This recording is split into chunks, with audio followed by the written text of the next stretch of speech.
I'm Professor Ricardo Rabelo, full professor at UFSC and the general coordinator of the Automation 4.0 project. Automation 4.0 project is actually one of the 27 UFSC sub-projects in the scope of the national program PRINT.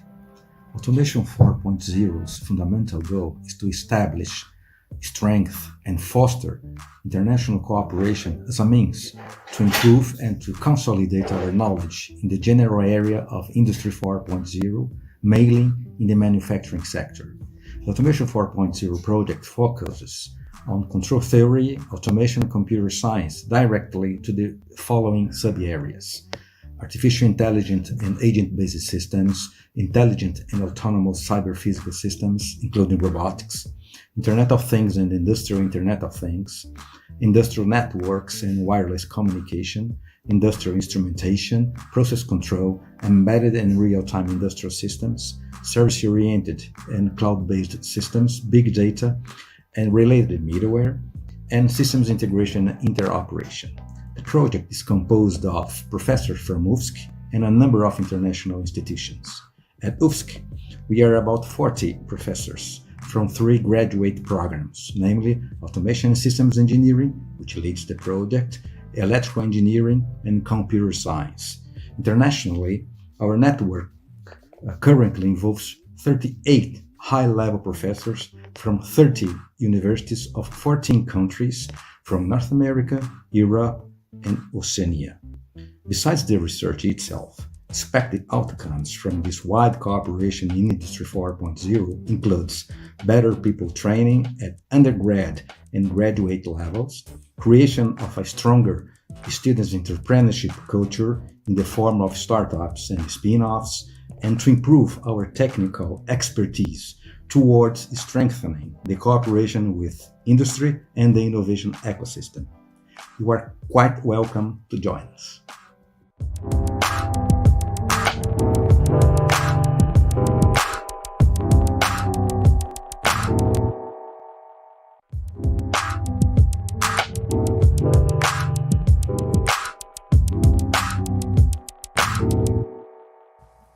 My name is Vania Bugorni. I am the head of the Computer Science Graduate Program, and I am the coordinator of the sub-project Big Data Analytics, sending light from the gene through the cosmos.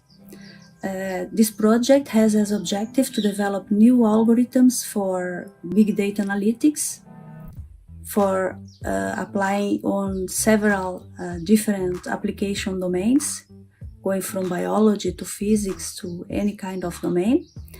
In the last year, we achieved several good results. We offered 2 courses in English, one in biotechnology and one in computer science, as our project is together with the biotechnology. And we organized a workshop with 4 international partners involved in our project. We have 3 PhD students that are in a co-tutela process with CNR Italy, and we had 2 missions with professors that started a new collaboration with international professors from Canada and United States. We have 1 student that went for a sandwich program, and so far, we are very happy with the results and the cooperation between computer science and biotechnology.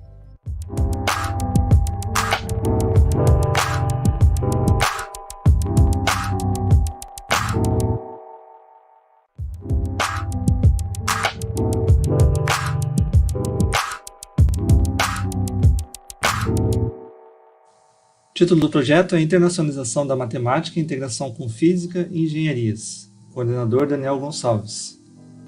O tema é o 5, Transformação Digital, Indústria e Serviços 4.0. Os programas de pós-graduação participantes, Programa de Pós-Graduação em Matemática Pura e Aplicada, que é o programa líder desse projeto, além dos programas de pós-graduação em Engenharia Elétrica e Engenharias de Automação e Sistemas.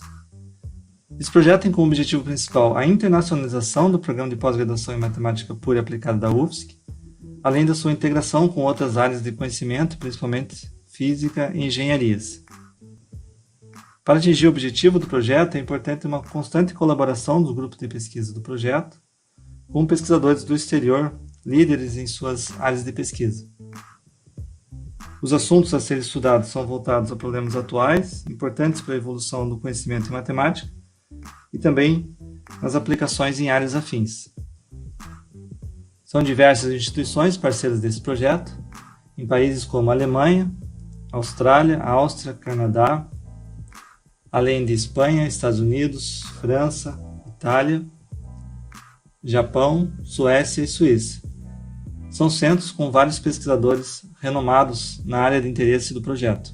Aqui eu destaco algumas bolsas que foram implementadas em 2019 e 2020 ou que serão implementadas no próximo ano. Bolsas de pós-doutorado sanduíche, bolsas de professor visitante no exterior ou bolsas de pós-doc.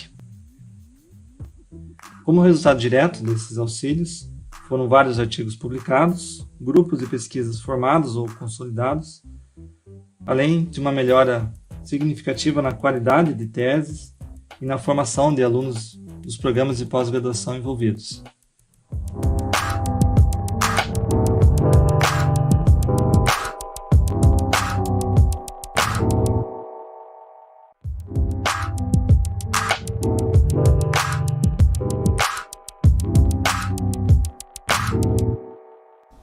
In this short video, I will present the Encanto project, analysis of distributed and automated manufacturing of customized items. This project is part of the Institutional Internationalization Program PRINT, supported by CAPES and executed by UFSC in close collaboration with its international partners. The project is located in Team 5 of this program. Digital Transformation, Industry and Services 4.0. The motivation behind the project is very clear. We have advanced manufacturing, new manufacturing systems, processes and technologies. We have the fourth industrial revolution. We have hyper-physical systems, the close proximity between virtual and physical worlds. We have Internet of Things, mass customization, intelligent production logistics systems, supply chains 4.0. In this context, the project aims to analyze the operational, economic, and social viability of implementing an IoT platform for this distributed and highly automated manufacturing for customized items. This platform would connect the design phase, the manufacturing phase, and the product usage phase of a specific customized item. This project comprises funds for the international mobility of faculty and students. Opportunities, research opportunities in the scope of the project. We can mention the modeling of such IoT platforms for the integration and synchronization of distributed production systems. The use of digital twins to evaluate the performance of this distributed and highly automated manufacturing, the developing of decision-making models and methods that are suitable for cyber-physical systems in the context of the integrated design and manufacture of customized products, improving healthcare 4.0, considering distributed manufacture of these customized items for medical treatment, analyzing production logistic intelligent systems and supply chains 4.0. The partners in this project are located at UFSC in the graduate program in production engineering, the graduate program in computer science, and the graduate program in accounting.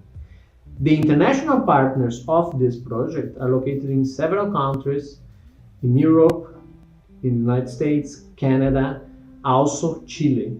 So we have a broad spectrum of international collaborators, partners, acting in the scope of Encanto project. So this was my aim of this short video, presenting the aim of the project, the opportunities comprised in the scope of the project. If you are interested in getting more information regarding the project, you can access our webpage. There you can find more details about the project, the scope, and the opportunities. Thank you very much for your attention.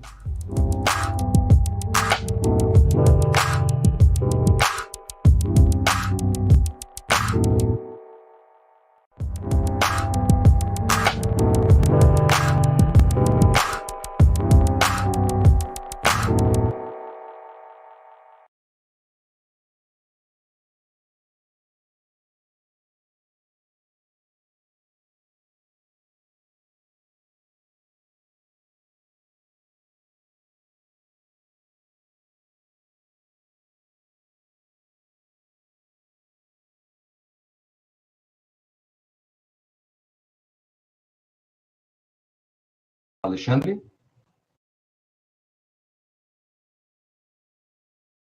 Sim, professor Ricardo, o senhor está como apresentador. All right. So let's start. So I'd like to ask the panelists to open their cameras so that everybody can see you. So before starting our session, I'd like to welcome to everybody in this session. So be very welcome to this event in the scope of digital transformation.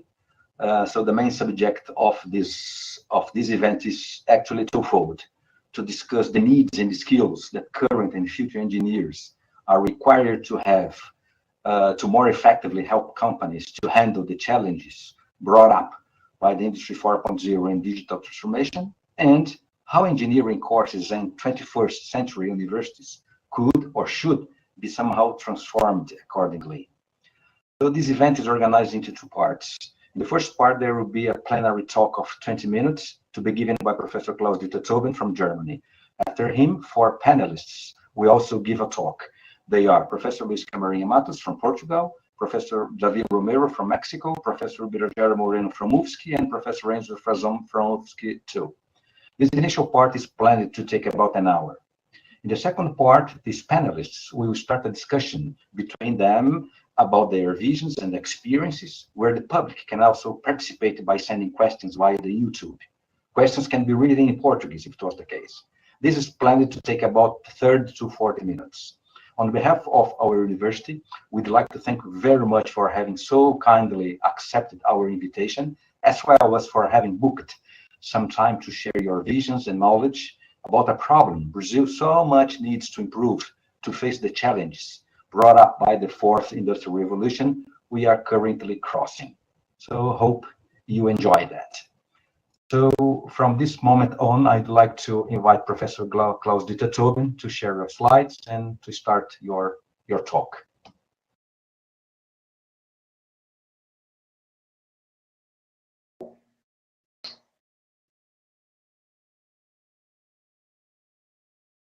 Can you see my slides? Not yet.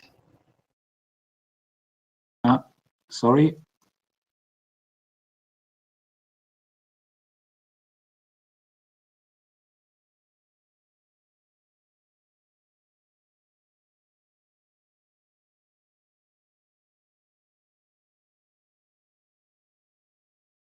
Can you now see my slides? Yes, we can. Yeah? Okay. Yeah, thank you very much, Ricardo Robello, for this introduction. So this is my first presentation where I don't have a clear title on, because I got an email where Ricardo asked me to talk a bit about the needs and skills current future engineers are required to have to more effectively help companies to handle the challenges brought by the Industry 4.0 and digital transformation, and how engineering courses themselves could be transformed accordingly. And in another sentence, he said, I can also provoke the audience, and this is my main message. So I don't have a clear, let's say, message in terms of a clear idea about how a curriculum should look like. I have many ideas and I want to share this with you.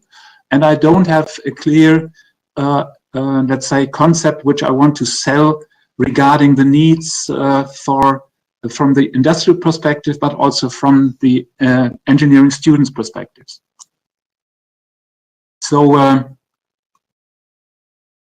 my background is engineering. We have together with a colleague, I'm leading an institute which is linked very much with Industry 4.0 issues, and we have actually about 180 employees. And you see the topics of the two research groups. One is intelligent production and logistics systems. The other one is ICT applications and productions.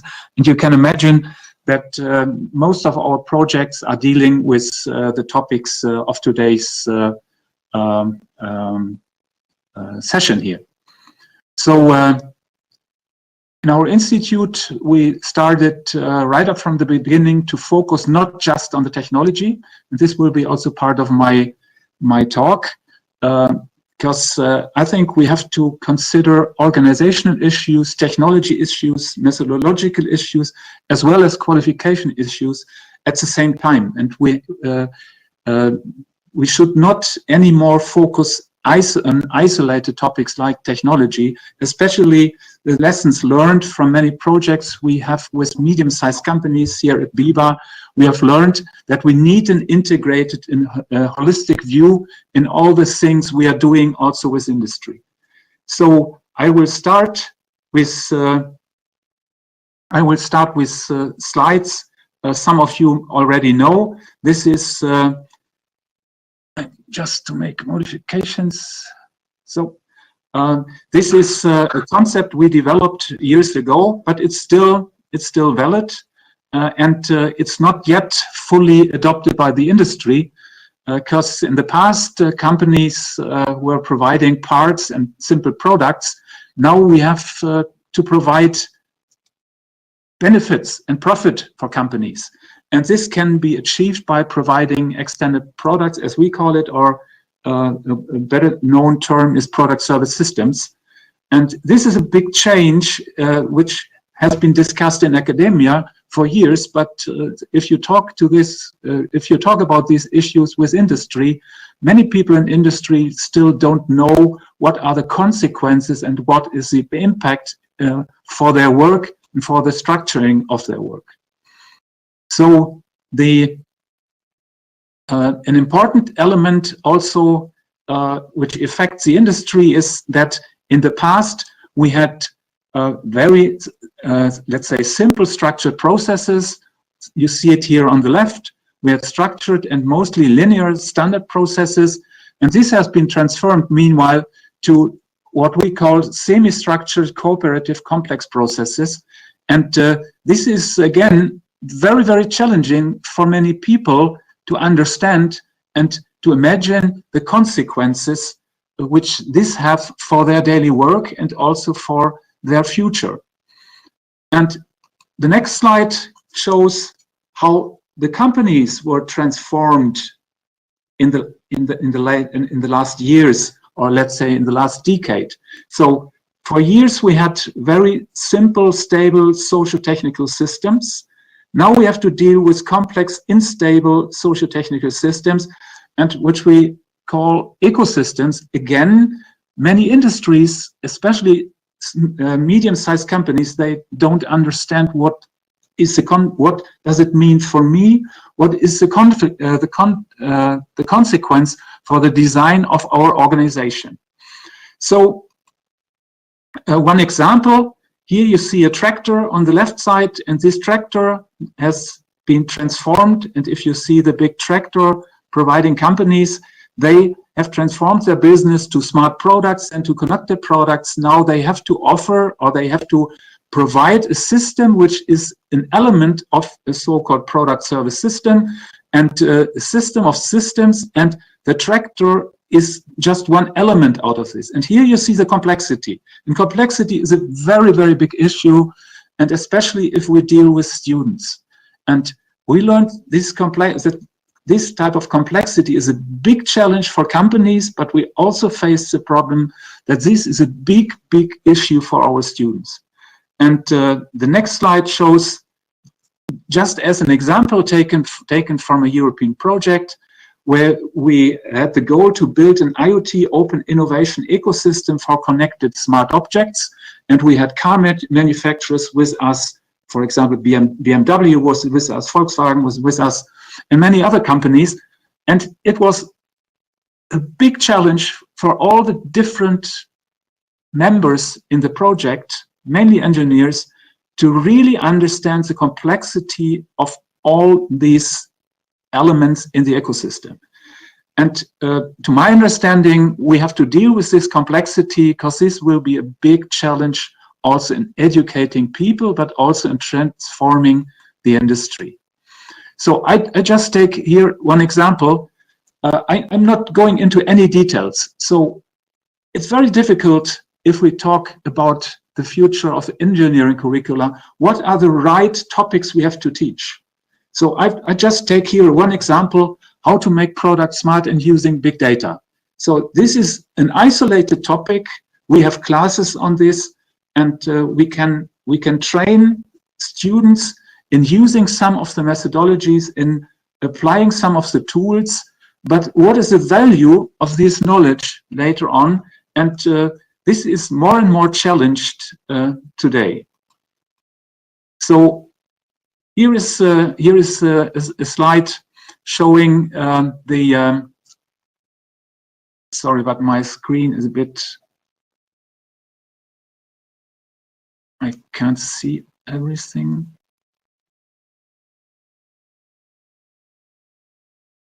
Okay, so the most attractive employers for engineering students. So I checked the internet. So what are the most attractive employers for engineering students in the US? And what a surprise, all these big names. So we had the same in Germany. What a surprise, all the big names. So, but we are talking about medium-sized companies. And this is a big challenge because many of our students, they even don't have a clue what are the companies, what are the names, what are they doing.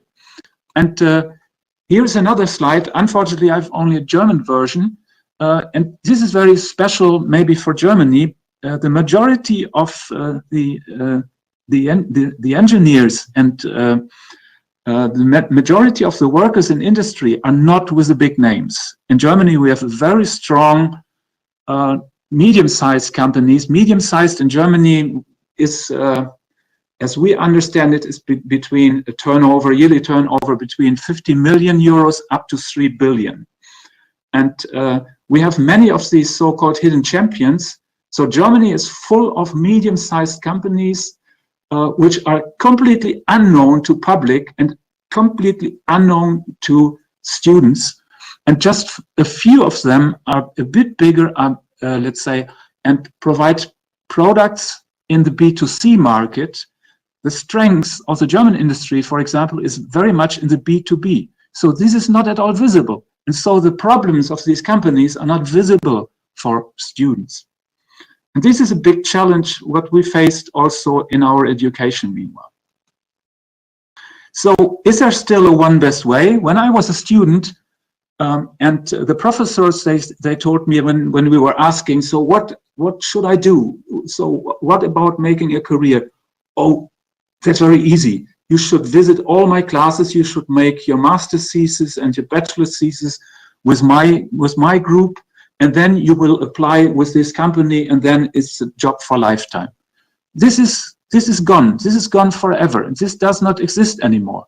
So if students are asking me as a teacher, as a professor, I can only say, I don't know your future. I don't even know the future of our institute. But I know that we can prepare ourselves for this future. And this is the biggest challenge which we have to face. And and again, something which is maybe typical for Germany, this is always this balancing between theory and practice. And this is an ongoing discussion we have in Germany, but I will come back to this later on, because there are many facets. So in Germany, we have a long tradition, maybe some of you know this, we have so-called dual education system, which is the backbone of the highly qualified workforce in our industry. And dual education means that people, even if they decide to leave school, they still have to go to school, but in a different way, and because they have classes in parallel to their apprenticeship up to the age of 18. And this is still very attractive for many people. And as the entire system is becoming more complex, we have also designed a so-called dual study. This means you make an apprenticeship in a company, for example, in mechanical engineering, but in parallel, you're studying mechanical engineering. And this is under discussion because what is better? theory or practice. So those who are the promoters of this dual education, which are mainly the industry, this is not academia, but mainly industry, they say, yes, these are the people we want to have. These are the people who know how we work. And I would say, yes, they are right. But these are not the people who will directly transform these companies or who will create the futures. So it's then other countries, other manners. So I think it's important to look very carefully into the systems in your country and what are the real needs in your country. I don't think that there are, let's say, unique needs which are similar among all the different countries. And another issue is generalization versus specialization. Responsibility in teaching and training, short-term versus long-term. What is the responsibility of the learner? Is there a responsibility? Is there a responsibility for, of the employer? For example, in these days, we have an ongoing discussion. You know, in Germany, we have very strong trade unions, and there is an ongoing discussion who is responsible for the qualification of the workers and even the engineers, which have jobs actually, and who is taking care about their future. And you can imagine there's a high level of momentum because especially during this pandemic, there are different stakeholders in the discussions, the trade unions, the companies, the big companies, the small companies, the state. What is the role of the state in this system? And this is, nobody knows exactly what will be the outcome. So I had a look into learning, and I found these let's say 4 pillars of learning defined by the UNESCO. And I like it very much because this opens the minds for learners and also for people who are educating people. So there are, I will not go into the details. We can share the slides later on. What is important is there is learning to know. And maybe this is partly forgotten in some of our programs. And learning to be. The content which we have to train people or which we have to educate people with is far bigger than just the problems which we are facing actually in the industry. But I will not go into detail on this because I'm an engineer and I will stay to my my field of competence. So I was looking for some slides which map more or less my ideas in future education of engineers. And maybe some of you are familiar with this initiative, this CDIO initiative. And this was launched between MIT and Swedish universities already years ago. But it's a growing worldwide community. There's a lot of information on this on the internet. And what is important, this is very much on project-based learning, including academics from industry, engineers, and students. And in the German engineering education system, we are practicing this already for 20 to 30 years. So this is already part of our education. So I looked at the countries and the universities who have adapted this system. There are only 3 German universities, 2 high schools and 1 university who are members of this initiative. I think the reason is that this is very much in line with things we are practicing already for many, many years. And what is important for us as well is students construct their own knowledge in this framework. And what is interesting here is they are also talking about the complexity. This, sorry, I think I missed to explain this CDIO. C means conceive, D means design, I means implement, and O means operate. So the idea is to cover the entire life cycle from the very beginning to the very end. This, of course, leads to many questions which cannot be answered very easily for the students. So they offer courses where it's implementation and operation, and this is what in many cases is the focus of courses at university level, then what is important to my understanding is to link the design, not in a narrow understanding of designing, and this is important. What is the purpose of the things students are doing? What is the impact of this? And then the next level is also to integrate the first step, which is conceive, which means to plan these systems.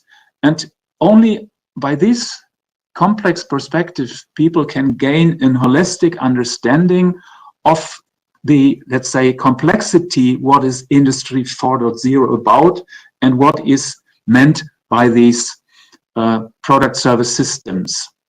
So just a link, I participated in a conference where I got, where I saw a very interesting presentation from George Westerman, and there is a very nice article about the Transformers CLO and Chief Learning Officer.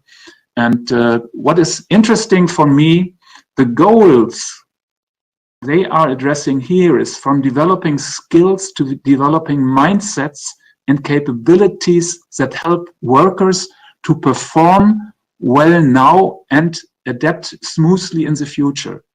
This means we have to train people not just regarding technical details. I would say we are good at this. At least we are in Germany, we don't have this problem in training people directly on specific matters.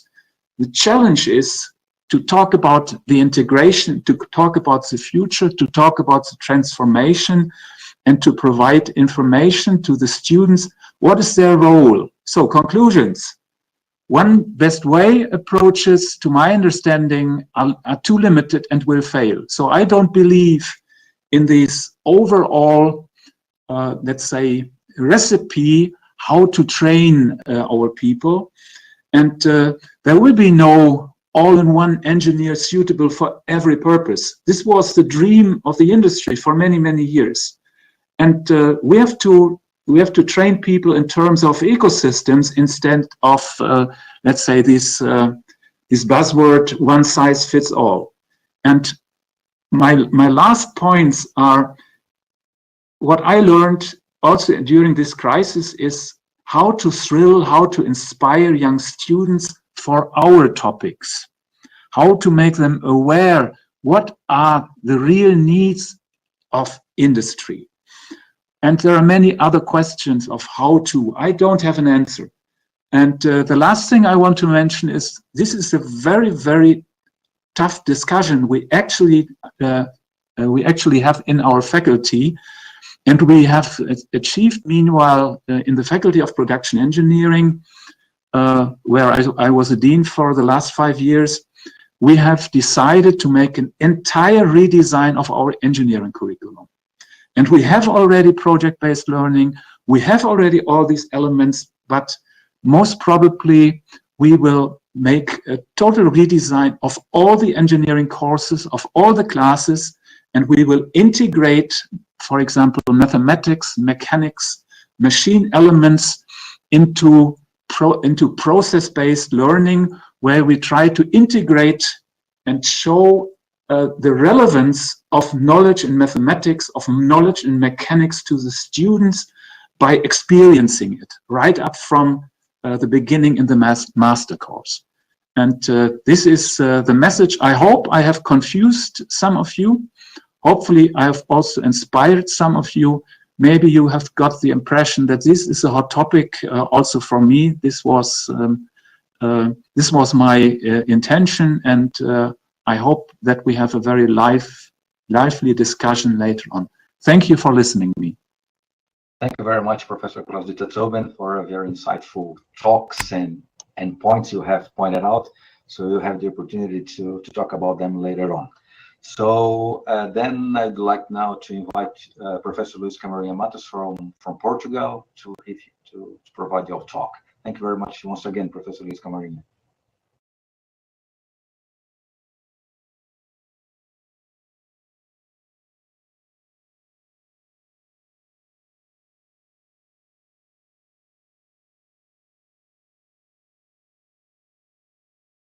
Well, I would like to see how to start my slides now. Can't you see share the slide? No, because it doesn't allow. Alexandre, Olá. talvez tenha que dar passar o... O professor Luiz está como apresentador. Ok, yes. Agora Alright. comecei a ver. Ok, thank you. Ok, Luiz. Do you see my slides now? Yes, we do. Yeah, good. So, first of all, thank you, Ricardo, for the Professor, invitation. puder propagar a imagem, lá no YouTube a apresentação não carregou. E como faço isso? No botão de mais tem propagar layout. Ok.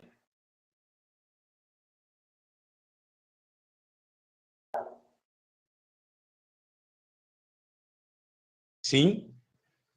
Já dá para ver? Ou não? Está carregando. Está carregando no YouTube. Ok. Então, esperamos uns segundos para ver se funciona.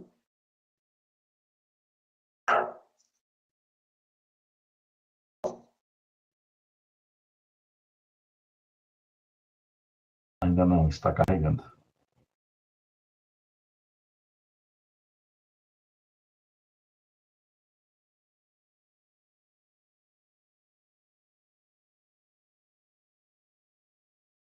Então, na verdade, a câmera do professor também não está aparecendo. Eu vou retomar a apresentação e lhe passar de novo para ver se carrega.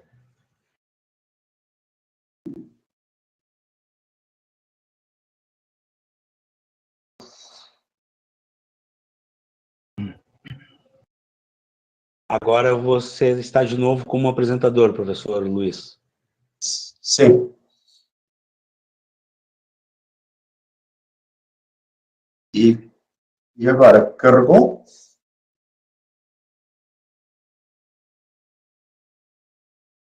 Está carregando.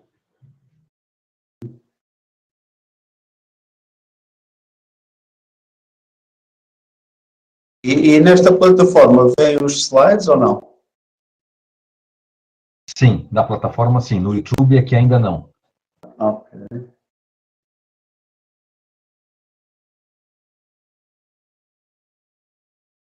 Chegaste a fazer aquele broadcast? Sim.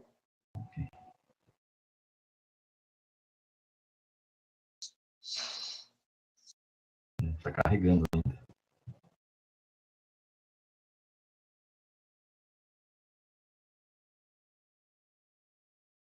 Ok. Agora está. Yes. Huh? Yes. Yes. Okay. So sorry for this little delay. So thank you, Ricardo, for the invitation. In fact, it would be much more pleasant if we could be in Florianopolis right now. But anyway, it's a pleasure to be in this panel. Let's see if this works now, the slides.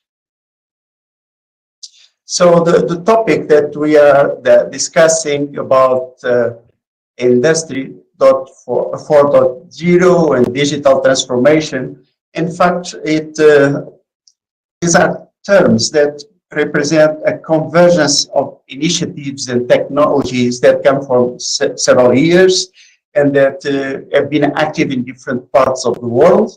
But in fact, it became a very important movement for the industrial transformation in the last decade, or at least in the last 9 years.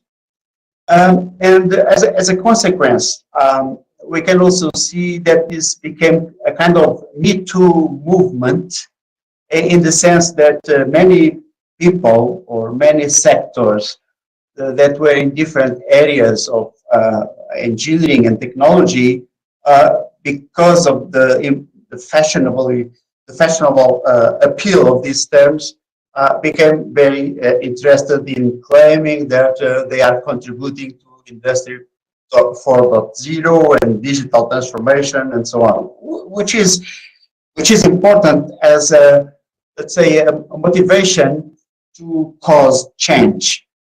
And when we see our politicians also talking about these topics, it is really motivating, because we need sometimes that some words or some buzzwords become very fashionable, so that this can lead to a real transformation. But as these terms become very popular, the topic that Ricardo proposed to us also becomes more important. So what is the role of academia, universities, and polytechnic institutes in terms of education of future engineers, or transformation of the current programs that we have in the different fields of engineering? Of course, this is a very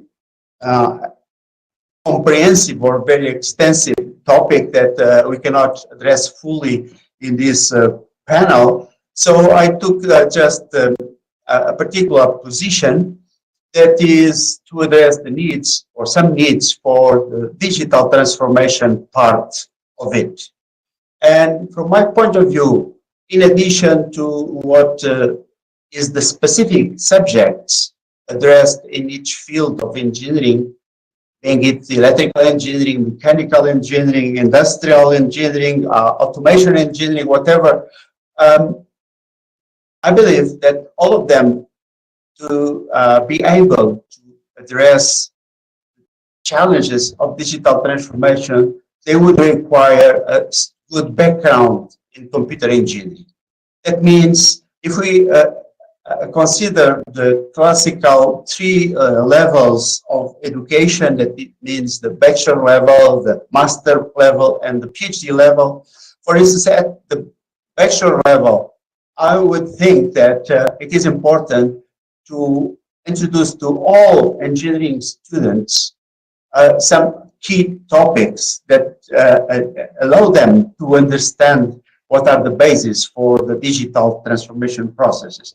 This could include examples, real-time systems, digital modeling, cyber-physical systems, Internet of Things. And of course, all of these are supported by a reasonable background in programming and intelligent systems, artificial intelligence basics.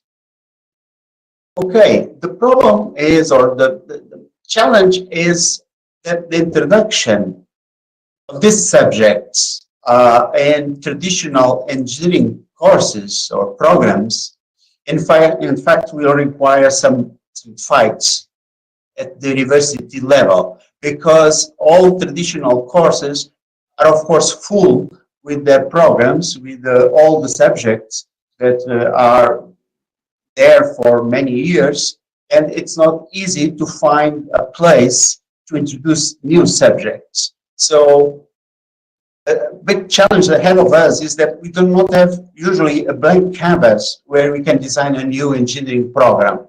So often in our departments, in our education institutes, we have to conduct these fights to introduce new subjects. But I believe that to prepare engineers for this digital transformation, independent of the area, they need to be educated in some basics of computer engineering. Then if we go to the next layer, to the layer of the master in engineering, I also believe, and in this sense, I agree very much with many of the aspects that Klaus-Dieter just presented.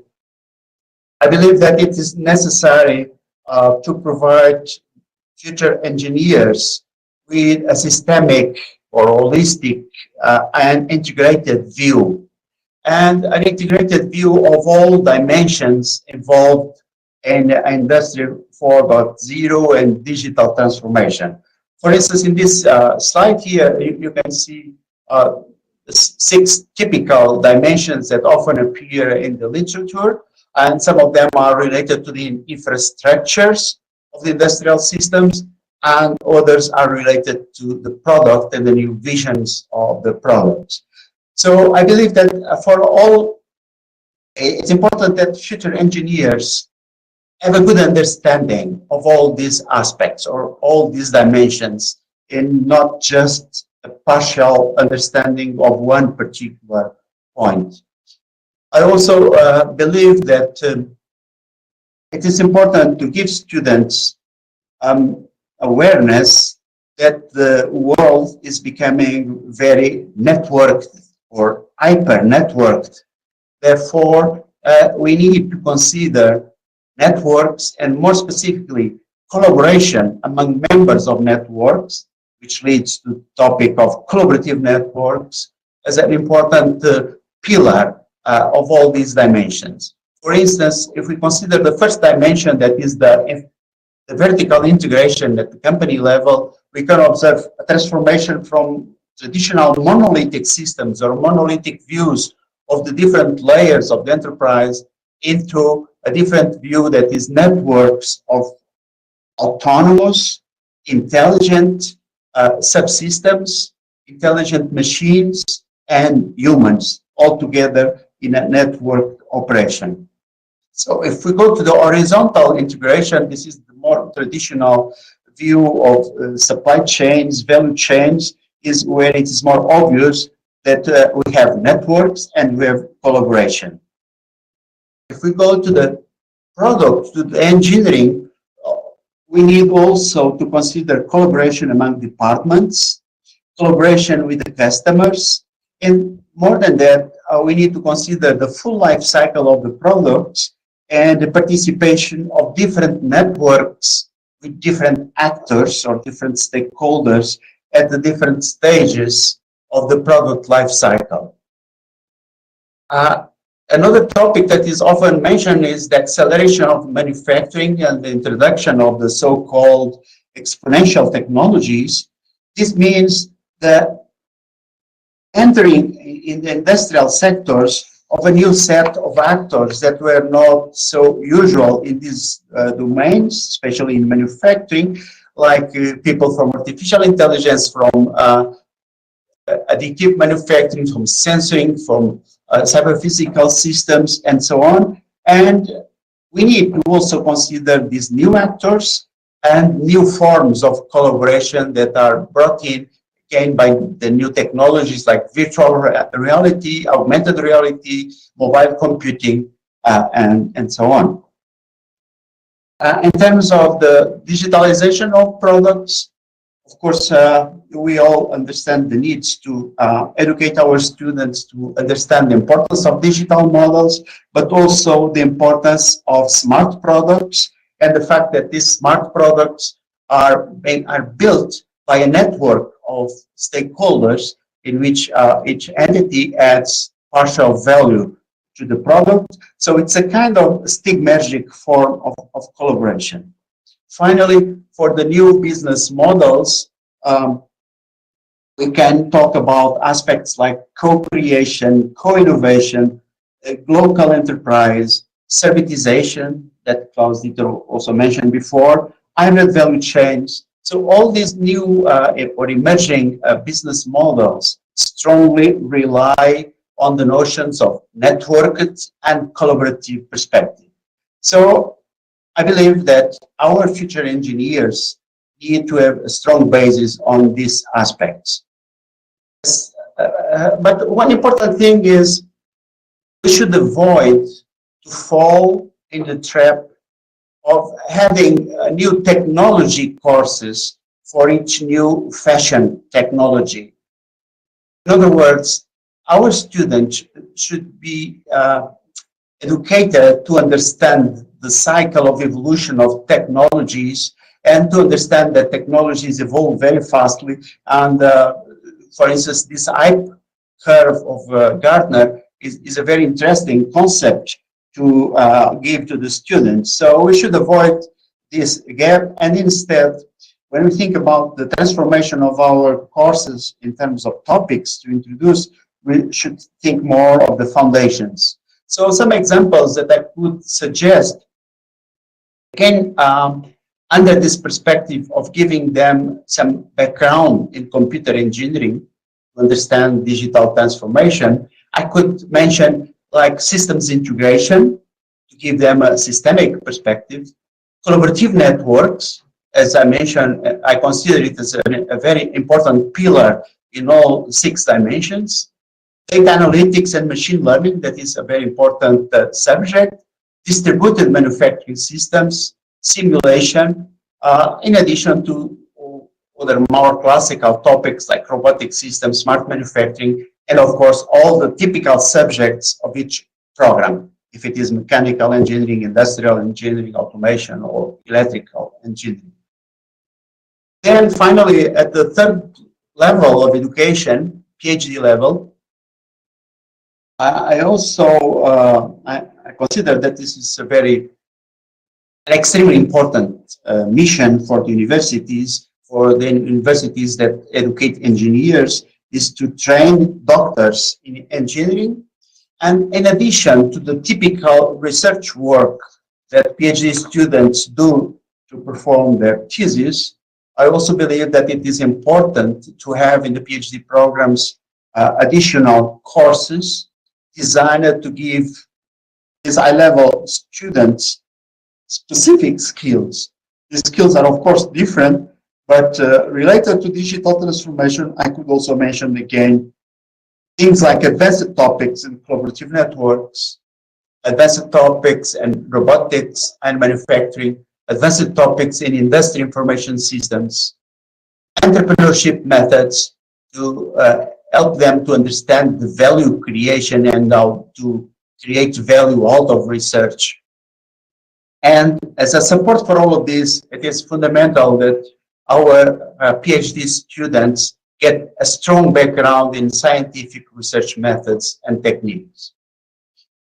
Complementary, most of our universities, or all of our universities, in our research groups, we also contribute to train young researchers or postdocs. And very often, postdocs are involved in research projects, but many universities do not offer them a well-organized training program. So I also believe that it is important to organize a kind of formal training program for the postdocs in engineering. And some examples of the things that could be included in this training program would be project proposal preparation, industry academia project management. It means management of research projects in consortia with industry and academia, team management and leadership, road mapping techniques, namely for technological road mapping, science and research road mapping techniques, technology assessment techniques, technology transfer and intellectual property, and of course, at the individual level, how to manage their careers. And a good example in Europe is that we have this Marie Curie program from the European Commission that puts a lot of emphasis on creating opportunities for this high-level post-education of young researchers. Finally, I would like to emphasize that besides the technical skills, and I only emphasize the computer-oriented and collaborative networks-oriented skills, there are other non-technical skills that are fundamental for future engineers. I think that Klaus Dieter mentions some of them, or many of them. I would like also to emphasize the need to introduce in our engineering education programs ethics. Engineering and research ethics is a fundamental topic nowadays. Responsible research and innovation is a kind of wider umbrella that can also include ethics, but also understanding of our responsibilities before the society in general. The introduction of communication and introduction and development of communication skills and internationalization. So in Europe, all our programs are very strong in this aspect because most of our post-graduation students are involved in European collaboration projects. So we are naturally in contact with colleagues from different countries and so on. Perhaps in other continents, in other countries, like in Brazil, this is something where we have to put more emphasis. And from my experience of interaction with Brazil, I believe that we have to also put more emphasis on languages, namely in terms of training in English for your future engineers. And finally, I believe that it is very important that we can educate our engineers to be actors with a collaborative culture. So they need to understand that they have to work in contexts of networks and that they have to learn how to collaborate with different people from different backgrounds, from different fields, and even from different geographical locations with different culture, different objectives.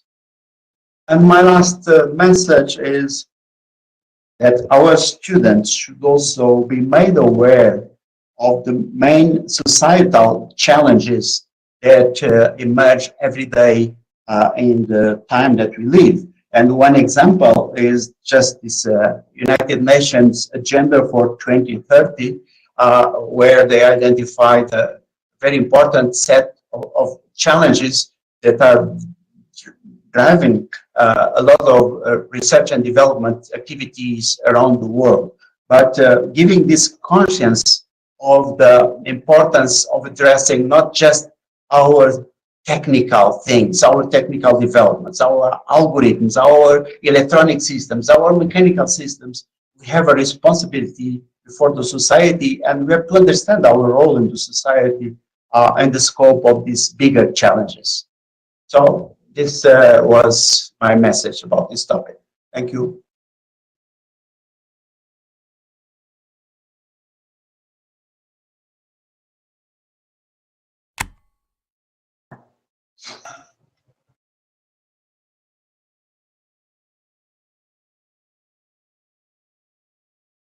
Right. Thank you very much, Professor Luis Camarinha. Also very insightful things. So it will be, let's say, a good collection of thoughts to be discussed, let's say, afterwards. Now I'm going to introduce Professor David Romero from Mexico. So once again, thank you very much, David, for accepting the invitation. So you can start, be my guest. So you can share your slides. Bringing up the slides. Okay, so today I would like to share with you two things.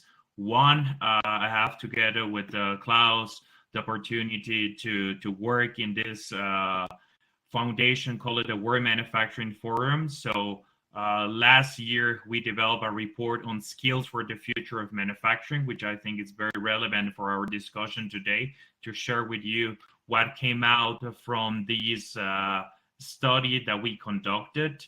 It included 11 countries, 5 continents with 40 plus expert interviews. There's a collection of case studies if you would like to go and see the report in more detail. And later on, of course, a few words of what is happening with the new educational model that it's being launched at my university, call it Tech 21, trying to address some of the challenges that we are going to be discussing.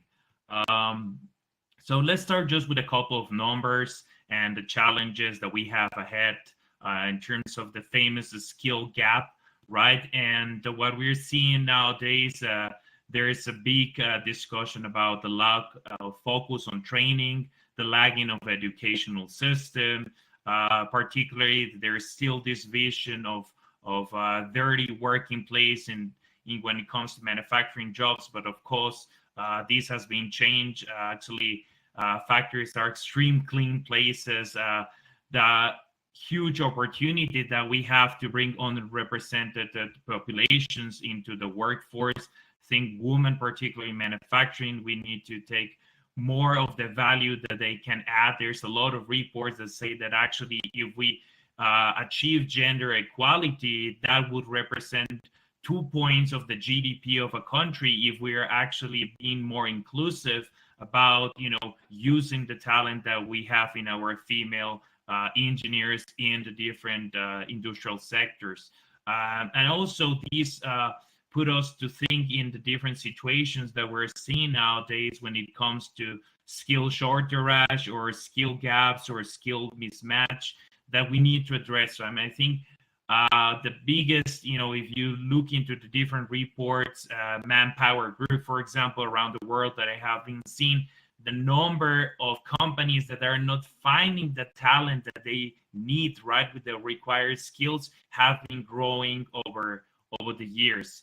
And of course, this has been increasing because there are new things to be learned, and we need to learn them more fast with the proliferation of the new technologies that the fourth industrial revolution brought to us.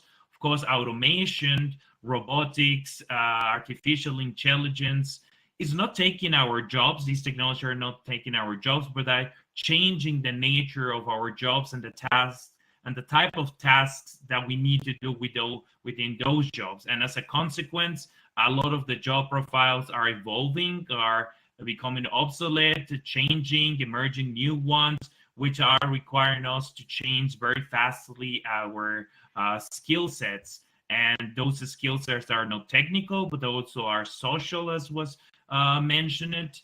And furthermore, this is very important. I love the definition, what is the equivalent of Industry 4.0 in Germany for the Americans when they talk about smart manufacturing. And I love their definition because they say that true smart manufacturing is the marriage between information, technology, and human ingenuity. And this part is really the key of a true source of competitive advantage.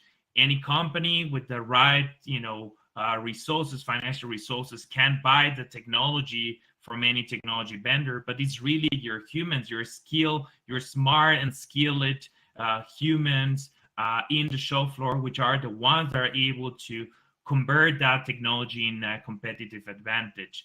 And there's a huge impact if we're not able to close really fast these skill gaps, because if we don't have the knowledge and the skills in our workforce, then we're not going to be able to get out the dividends that we expect from our technological investments. And you see here in the graphic, Brazil, it's mentioned it, right? There's a huge potential lost, a huge risk if we don't push, and this is also like a message for whole Latin America, if we don't push strongly the evolution of our training systems for the workforce that is already out there in the labor market, and of course our educational systems, which are preparing the future workforce. So according to our report, what we found is what are those skills that we need to look at has to do with digital literacy, right? We need to understand all these new technologies that are coming out into the market that are maturing and how we can use them. There are some particular ones, such as also the ability to use AI and data analytics. We want to evolve into a society, in a smarter society, into a smarter workforce that we use data to support our decision making. The third one, it's creative problem solving, and also I think this is changing. Later on, I'm going to mention about that, changing from project-based learning to challenge-based learning, right? And driving our, workforce and our future workforce by creativity, by problem solving, by entrepreneurial mindset, which is our fourth skill that we're seeing that is going to be quite relevant. The fifth one has to do with the physical and psychological safety and effective use of technologies. We are humans and we create tools of all sorts. So of course we have been, developing technology for many centuries as a species, trying to make our work more easier. And I think this will continue. The only difference is that we have evolved from, the stick and the rock to digital technologies nowadays. Also mention it, right? We need to work together in intercultural, interdisciplinary manner, being inclusive as a society. We need to take, all the unique capabilities that every member in our society can bring to the table. And even nowadays, right, all what technology can bring, robotics, automation, artificial intelligence, the biggest, leaps in productivity come from these intercultural, interdisciplinary, and human technology collaboration. I think this is very, very important. But of course, as we create these new teams and we connect everything, trying to become smarter as a collective whole, this is of course also the vision of Japan with this concept of society 5.0, to try to create a smarter society that knowledge is really shared and it's a leverage to create better services for the society. Cybersecurity is going to be very important. Privacy, data, information, mindfulness. Number 8, the ability, of course, to handle complexity. It was mentioned, everything is getting connected. So we're arriving to an era where we are going to have systems of systems, and we need to teach people to manage this complexity and how to engineer these systems of systems. Effective communication, with humans, with IT, with AI systems. I mean, it's not the internet of the things, it's the internet of the things, services, and people. Everything is going to be connected. We're going to have partners in our daily lives, in our work. That could be a chatbot, helping us to do our work. So everyone is going to collaborate, and of course, open-mindedness. I mean, now we're seeing that the hot topic for next year is going to be, of course, resilience. And when we talk about also digital transformation, it's very important to talk about digital culture, right? And a digital mindset. And this refers to the openness, right, of the workforce, of the society, of exploring what we can do with technology to improve, our workplace, to improve our daily life.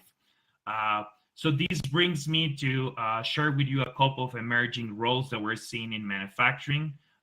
These have to do, for example, with the digital ethics officer, right? We need to talk about the ethical use of data, the industrial big data scientists, because we want to unlock the value of data in these new industrial data spaces that are being created. The collaborative robots expert, not the physical robots, but also the software robots, right? Building new smart interactions with our new technological based partners. The Lean 4.0 engineer. I think every digital transformation, of course, starts with the transformation of your business processes. Technology will not fix your processes. So therefore, and the importance, right, when we talk about this magic triangle between people, tools, and technology, the key is people, right? And that's why we are so worried about closing these skill gaps and transforming really quickly our training systems and our educational systems, because without the proper workforce, without the proper future workforce, we're not going to get out those benefits, those potential benefits that technology can offer us. We have the part of IT, OT integration, which represents, for example, here, the convergence, right, of the computer scientists and the mechanical engineers. They've been working for many years in two different worlds. Now they need to work together. And of course, the digital mentor. We need to facilitate these processes, which, now that we have talked about the skills needed, the new job profiles emerging, we need to develop new tools to try to understand what is coming, to try to anticipate, to see, what is the degree of the skill shortage, and if we have skill shortage, what we need to do, because we don't have enough workforce. So do we need to invest more in automation? Because automation, for example, Japan is doing that because of the aging population. They're investing in robotics automation because they need to compensate those, lack of workers that are having in their society, or we have this skill gap, right? And we don't have enough people with the right skills level. So what we need to do on that, we need to push there, or we have a skills mismatch, right? Which means that we have enough workforce and it's trained, but it's not training in what the industry is needed.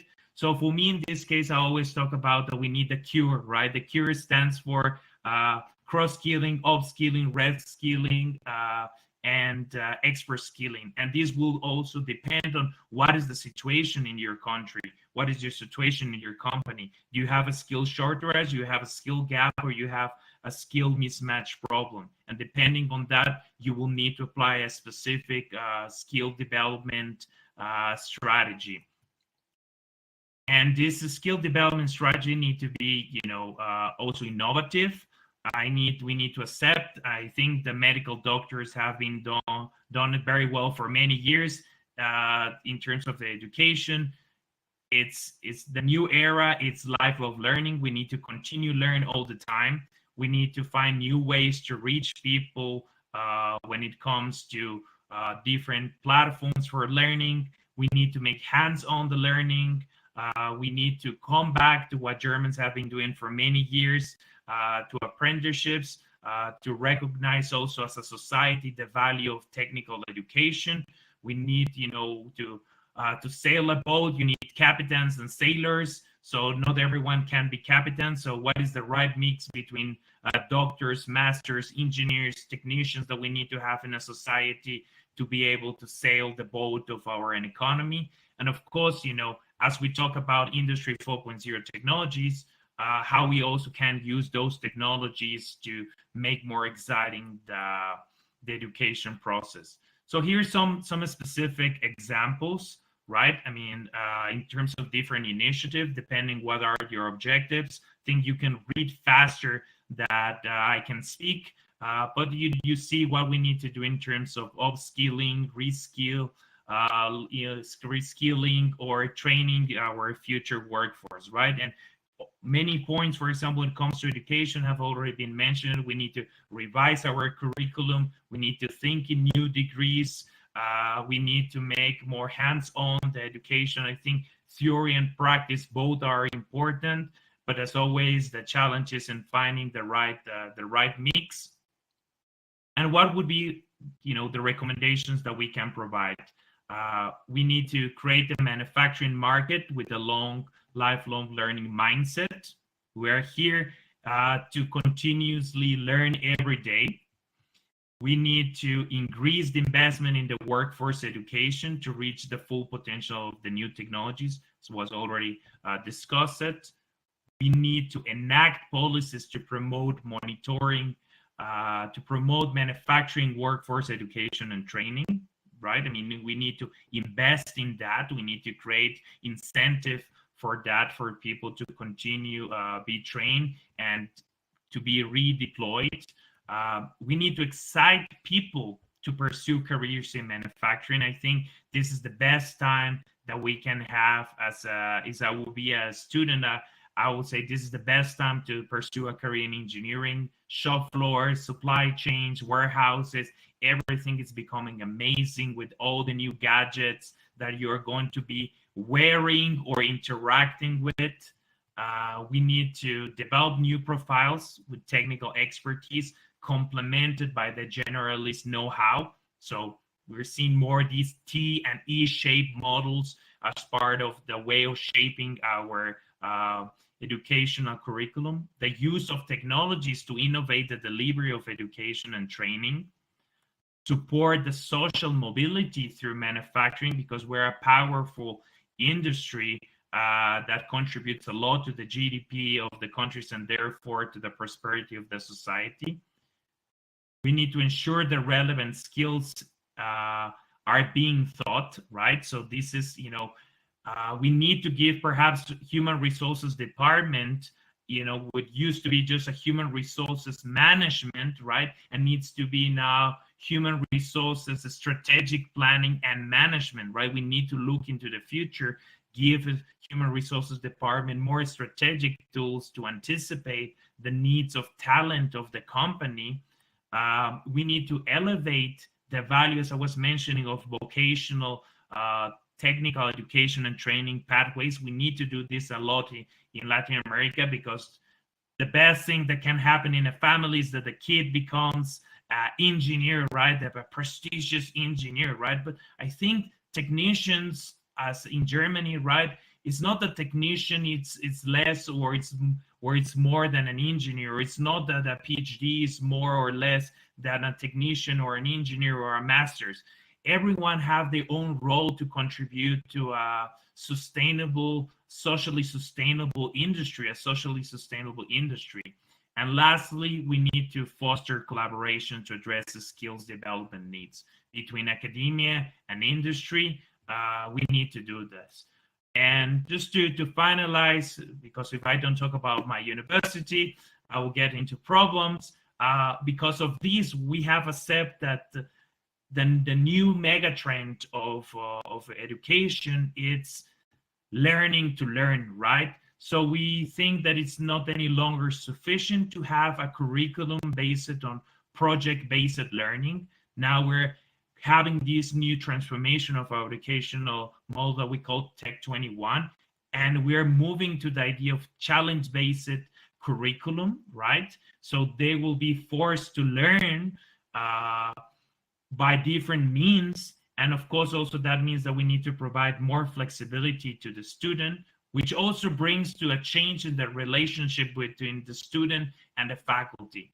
The old professor model, just based on being a docent, doesn't work anymore. You need to be a research professor, you need to be a consulting professor, so you can really add value to the students with your experiences, because when it comes to knowledge, of course, there's the internet, there's the book.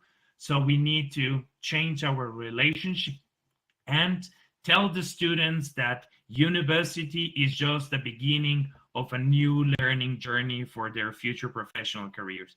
That will start, in our case, with an exploration. Then they will be allowed to be, select a couple of courses to start focusing where they want to add value, how they want to add value, and by specializing in a specific area, always pursuing this T-shaped model, right? Having enough general knowledge to work in an interdisciplinary environment, to have those communication skills at social and technical level, to talk with, the mechanical engineer, to talk with the computer scientist, to talk with the, mechatronic engineers, with the robotics engineer, and so on. So this was what I wanted to share with you today. And thank you very much once again for the invitation. Thank you very much, David, for a very nice talk. And you have presented some very, let's say, good stuff from the World Manufacturing Forum. So it's very nice to share this with the audience. So thank you very much. So then I'd like to invite Professor Ubirajara Moreno from UFSC for your speech. So please be my guest.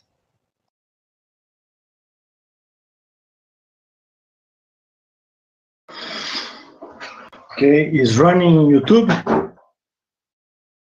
Not yet. Estamos aguardando que apareça lá. Just a moment. Yes. Ok, tranquilo. It's good. Okay. So thanks for the invitation to represent the program of automation systems course in this panel.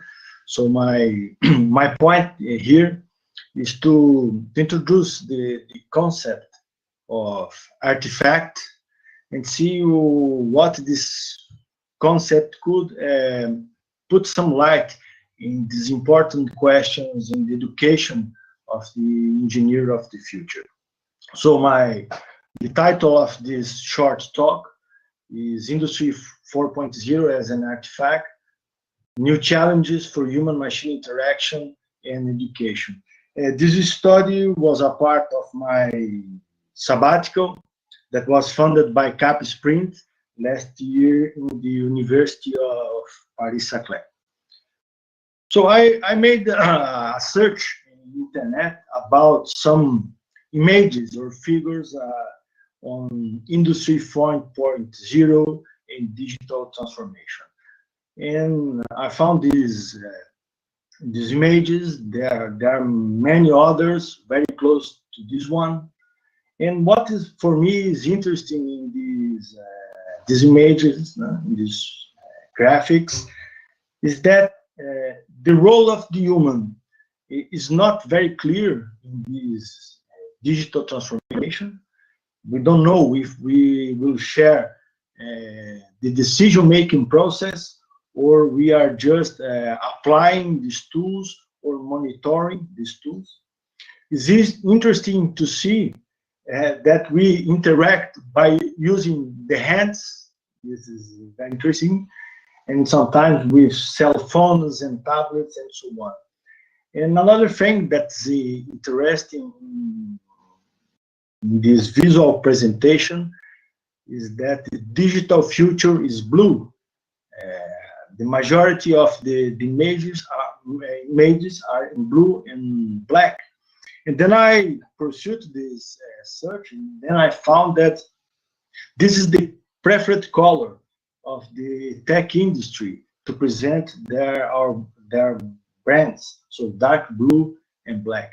And what means this choice of the blue to represent this digital future?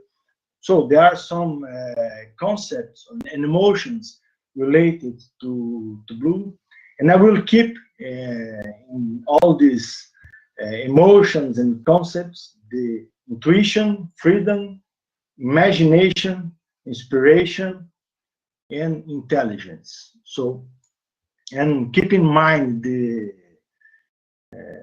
these characteristics, I will follow my presentation. So here we have some properties from the Industry 4.0 that some of them were already presented in the previous talks.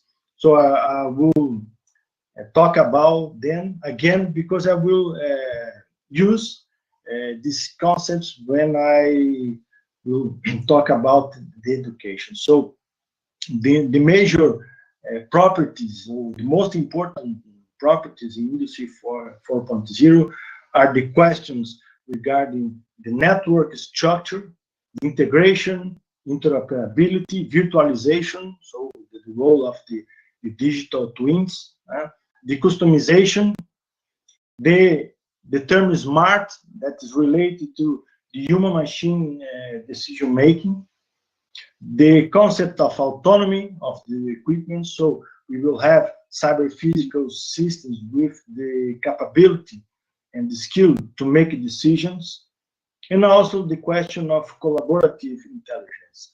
In the cycle of the presentation, I will try to see how these concepts and properties could impact in our vision of education.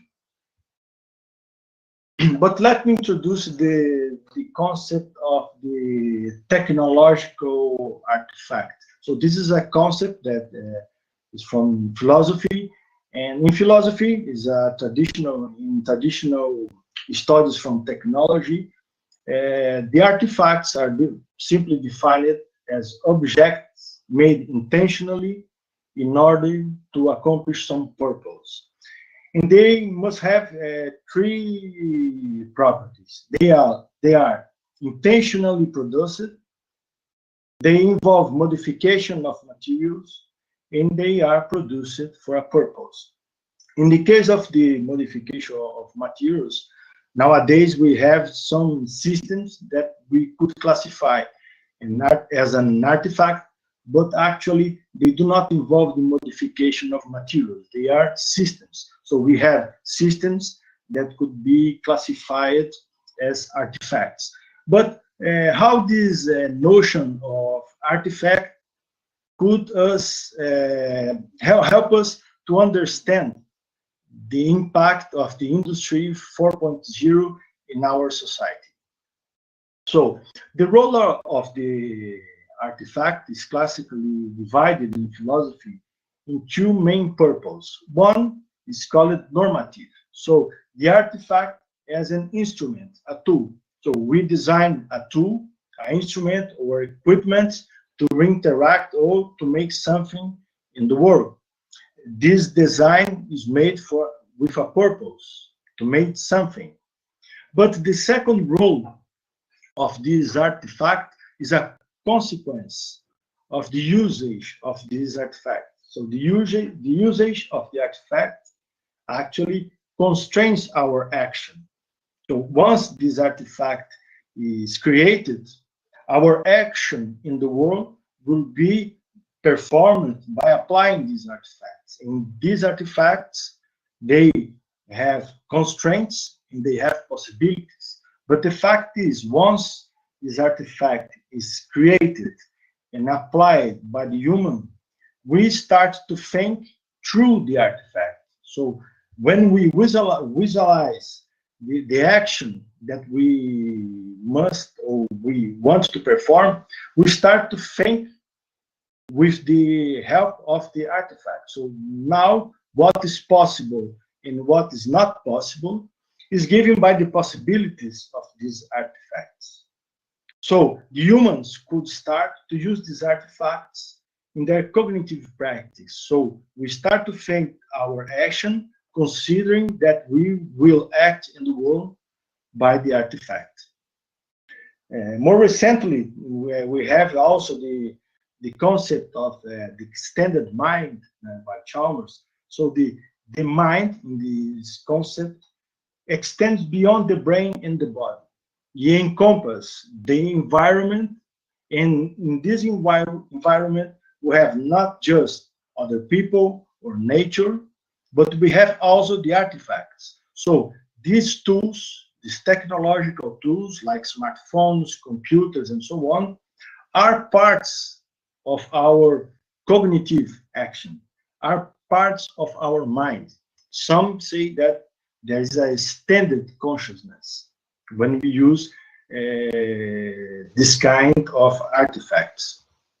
So, since we have this interaction with our mind, with these artifacts that were created for a purpose, but right now, by the use, affect our vision of the world, the presence of the artifacts change how we relate to the world, change how we see the world, act and produce science, and how we interact politically, and how we interact in our society.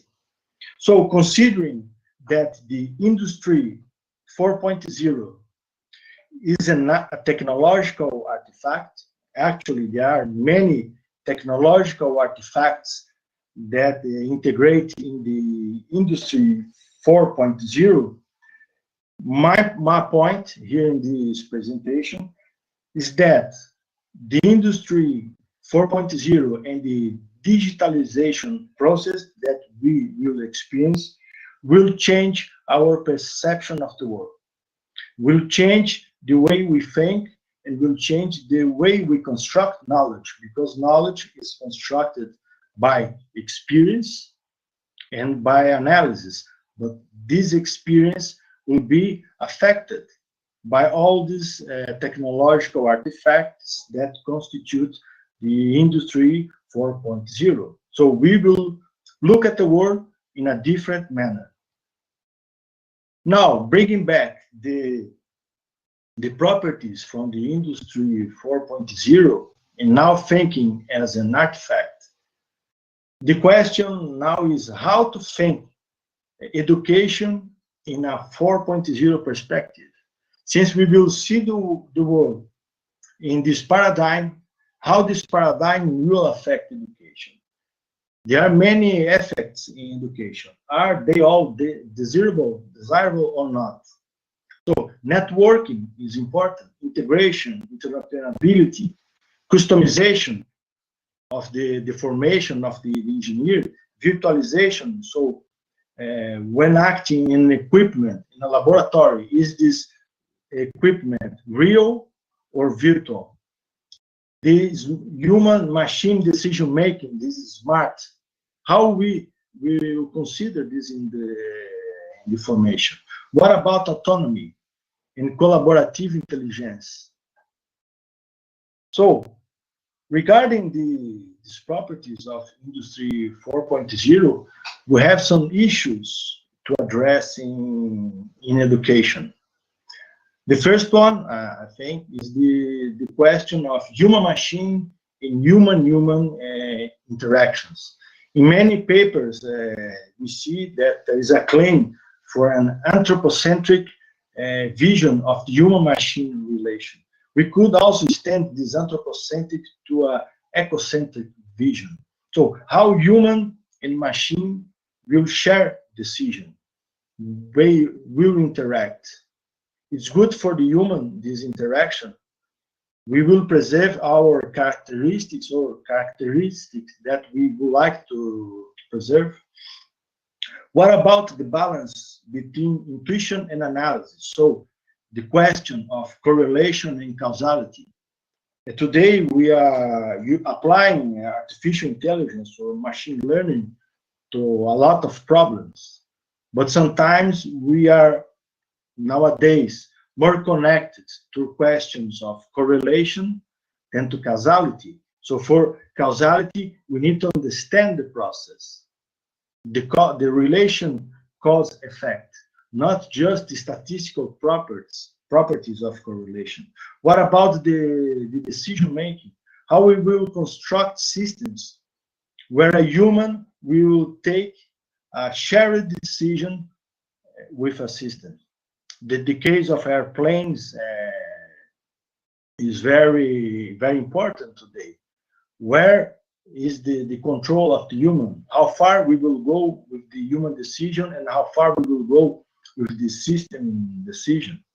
The impact of the black box approach, sometimes the freshman students or even the students in the more advanced stage of the course, they are using algorithms. They don't know what they are doing. So this black box approach, and if the result is satisfactory for me, could lead to some problems about the conception and the accountability of the systems. In this new perspective of formation, algorithms and data analysis play a central role in information. So we have a formation based today in math and physics, but sometimes maybe we will need to increase the role of data and use algorithms to describe the nature and the world. Another consequences that will impact maybe in the infrastructure, for example, what is the role of the classroom in this digital world? We need to be at the same time, at the same space to receive a class, to be exposed of experience of constructing knowledge. Here, all around the world, in the pandemic, we are questioning the return.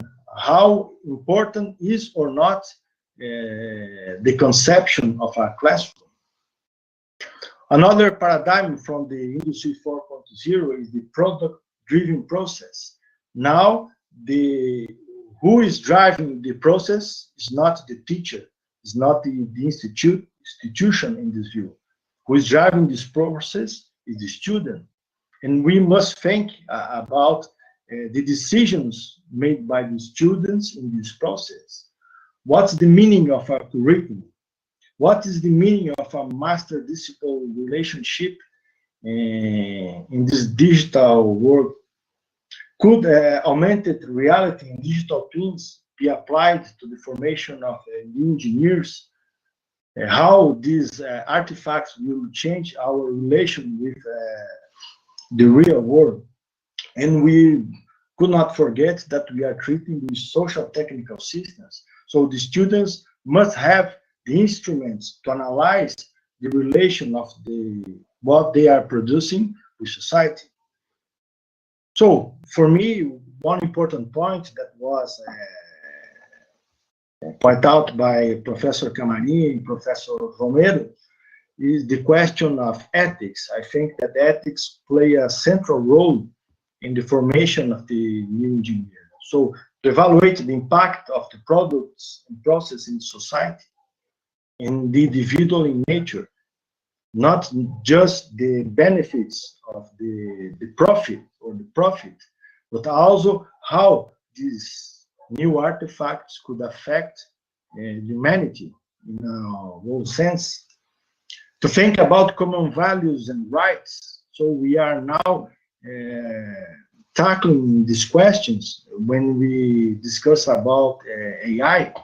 What a Chinese think about common values or rights different from the European, and is different from an American or from a Latin American or an African. So what will be accepted or not in these new platforms? Another important question regarding ethics is the question of authority. So who is the other? The other is it's a person, it's a machine, it's a system. So maybe we could lost this capability to know how from who we are addressing some discussion, which are the partners in a decision-making process. So in the last, I think that in the formation of the new engineers, we must specifically address the question of the ethical aligned design. So the ethics is a question of design. So in the stage of design, we must think about the impact of the product in nature and in society. So to make a final remark, I think that we need a new awareness in engineering education, going beyond just the technical subjects, because industry 4.0 and the digitalization will affect our perception of the world.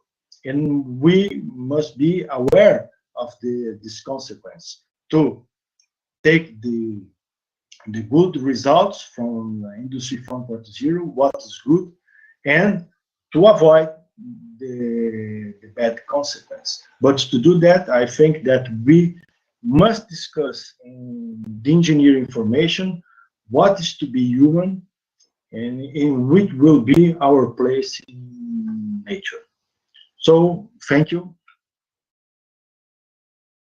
Thank you very much, Professor Birajara, for your nice talk and philosophical, let's say, point of view. It's very important, actually. I'm quite suspicious because I'm a fan of this, let's say, perspective, but perhaps we can have some time to discuss about this afterwards.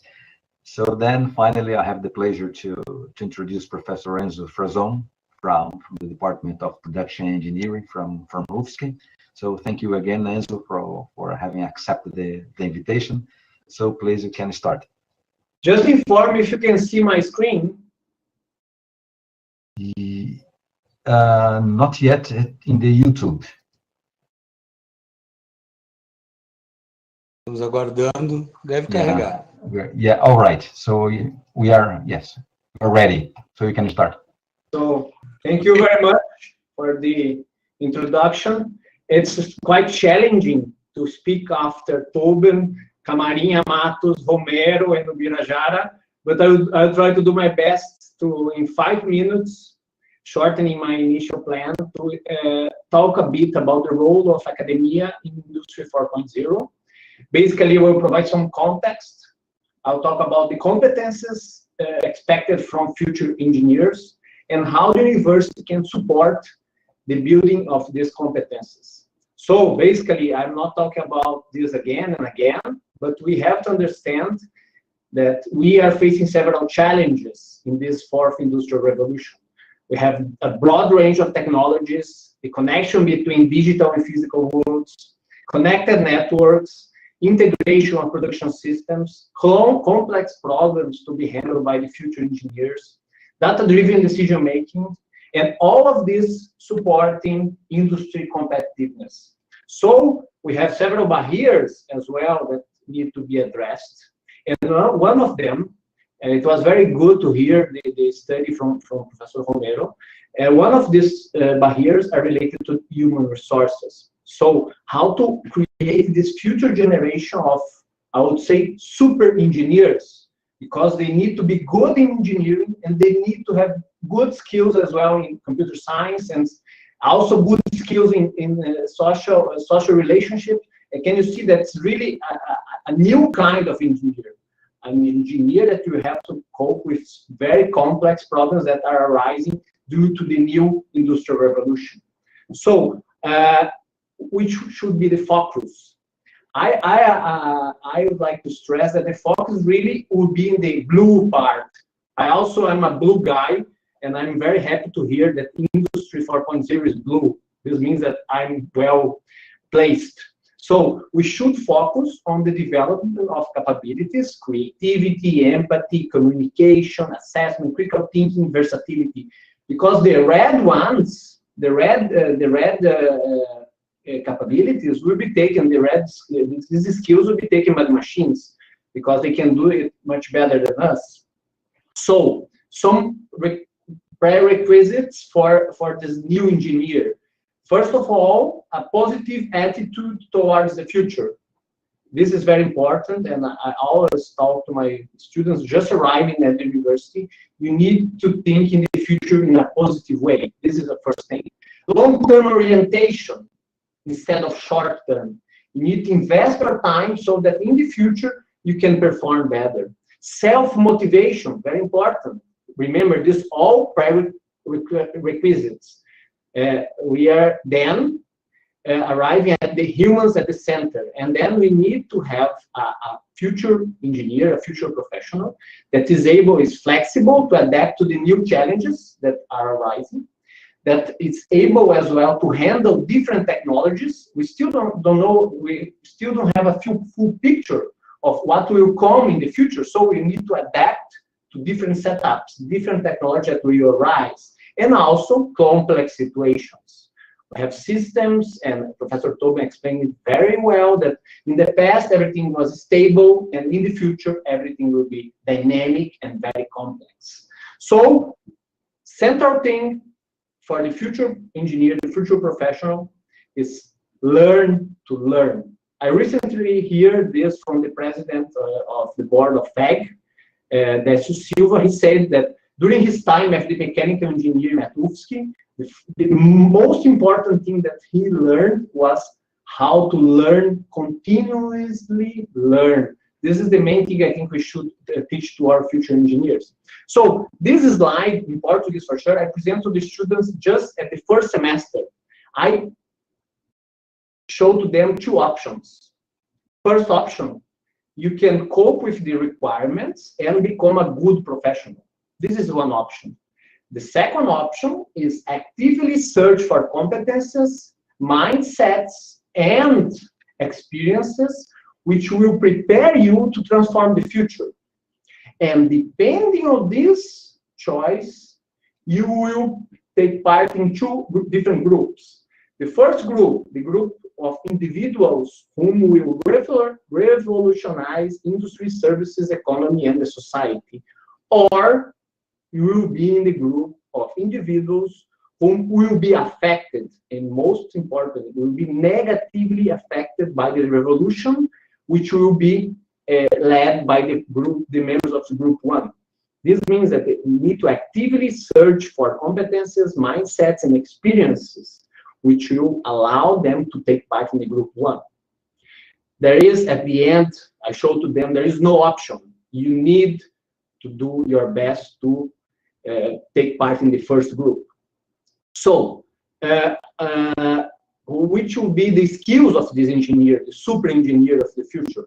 Solid technical training, for sure, but also competences to identify and solve problems. This is a very important thing for engineers. Solving problems is the central part of engineering tasks.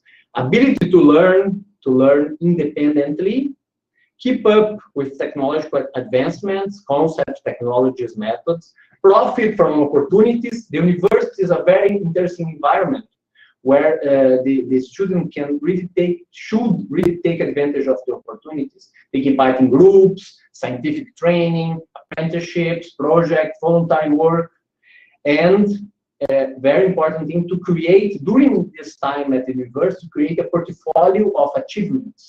Because at the end, in the future, to get a good job, to be competitive, you have to show your achievements that you already had. So instead of a curriculum, you have to show the achievements and how you achieve these results. Also very important. And finally, interpersonal relationship, communication capabilities using different media and languages. Okay, how the university, first the competences. How the university can support and help these future students.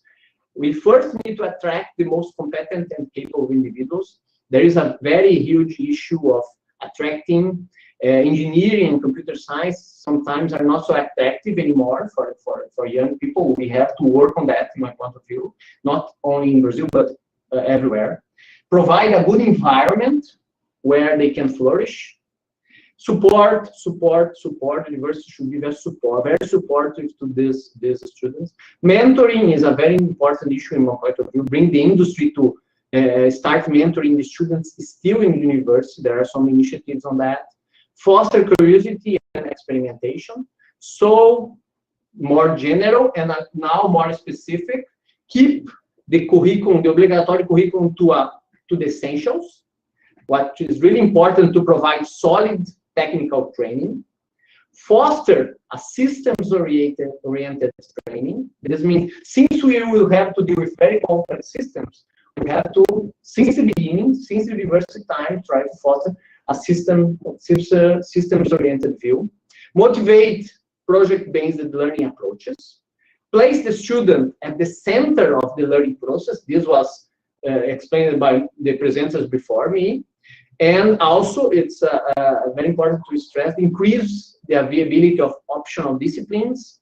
And this means allowing students from engineering, production engineering, to make computer science courses or automation courses, so that we have these possibilities that one student can profit with. This is not difficult to do. It can be done very easily, in my point of view. And foster opportunities, student groups, scientific training, apprenticeships, projects, voluntary work. So make the life of this potential engineer, potential professional in the future, making the life of this student contribute in a good way for his professional future, or his or her professional future career. So very briefly, in 5 minutes, I try to explain what we think is the role of academia in Industry 4.0. Basically, we really need to be very supportive to this future engineer, future computer science, that we will have to cope with these very challenging times in the future. Thank you. And I'm looking forward for discussions, even though I don't think we have much time. Thank you, Enzo. Yes, unfortunately, we shift to abbreviate quite a lot our discussion, because we took a longer time that we planned to set up the time, and actually I didn't expect that 15 minutes time that were used to present that movies, etc. So I didn't know about it. So anyways, I know that I was already advised that we should close this section, let's say, quite soon.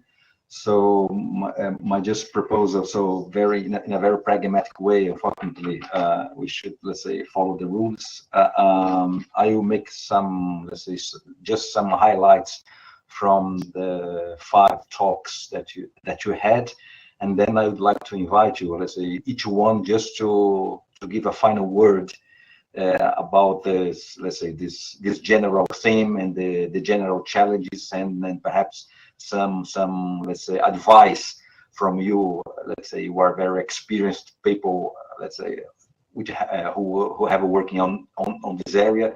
So then you can close the session.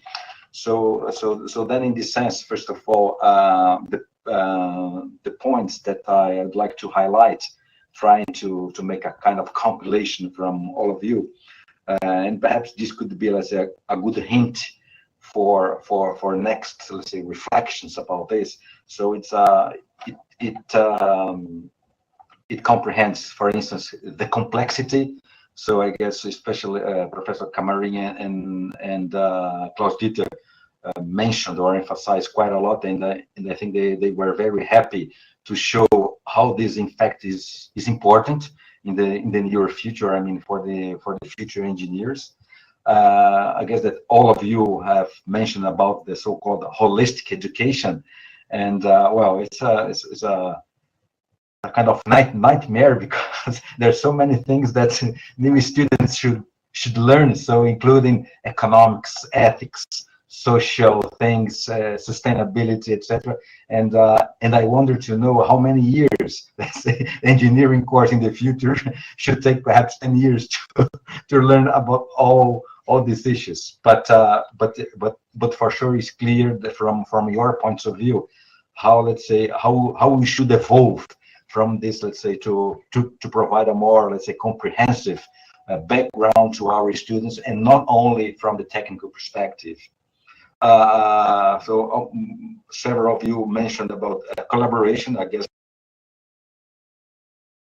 implicit perspective or feature that should be somehow provided to these students, and in the way they design the systems, the solutions, they interface with customers, with the different stakeholders. So collaboration is almost embedded in everything. So somehow this should be taught to the students. I like very much when Klaus mentioned about their dual system.